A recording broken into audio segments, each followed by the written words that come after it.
Hi, I'm Nate Miller, and I'm a proud member of Actors Equity. And I've been truly fortunate to work in the off-Broadway community for the past 5 years or so. And during that time, I have created and collaborated with some of the most important voices of the American theater. And I'd like to take a moment just to talk about the professionalism of those voices. Quite simply, off-Broadway actors and stage managers, they're amazing. They're the height of professionalism.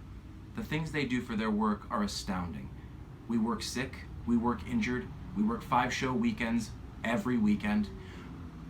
We skip birthdays, we skip holidays, we skip anniversaries, funerals, births. We do this on the regular. In fact, a lot of us turn down more lucrative opportunities because the show must go on. And somehow, this relentless professionalism, this unending commitment to our craft has caused us to be undervalued. And that's just flat wrong. Now look, off-Broadway isn't a charity, okay? It's show business, I get that. And we're not trying to get rich, Lord knows. But it's not a hobby either. I trained for this career. I'm a trained professional. I trained for 12 years, and I'm not alone. These are trained professional voices in our community. So many of us have gone to school, grad school, and beyond. I'm a grown adult person. Just like everybody else, I have to pay bills and taxes and rent and student loan payments, but as a result of the compensation for an off-Broadway actor, I am forced to lead a very meager life, financially speaking. If I had money, I would buy a razor. I assure you, I can't defend this. Look at this.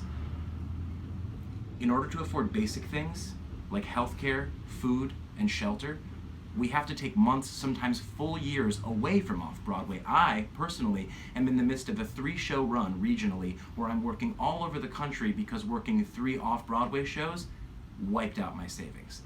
How can this be? How can artists at this level, at the top of their game, have to take their talents elsewhere to afford to work here? Why are we valued more pretty much everywhere else? Theater is for the masses, right? And if we're going to tell the stories for everyone, all voices must be heard. And those voices should continue to be the highest caliber of professional, but those voices must be able to afford food, shelter, and healthcare, a livable wage. That's all we're asking. Our audiences deserve those voices. Our writers deserve those voices, and our engaging and vibrant off-Broadway theaters deserve those voices. And in turn, those voices deserve a fair wage on stage. And those voices, by the way, they're not going to get tired. They're loud and they're clear. They have incredible stamina. After all, these are trained professional voices. Thanks for listening. Fair wage on stage.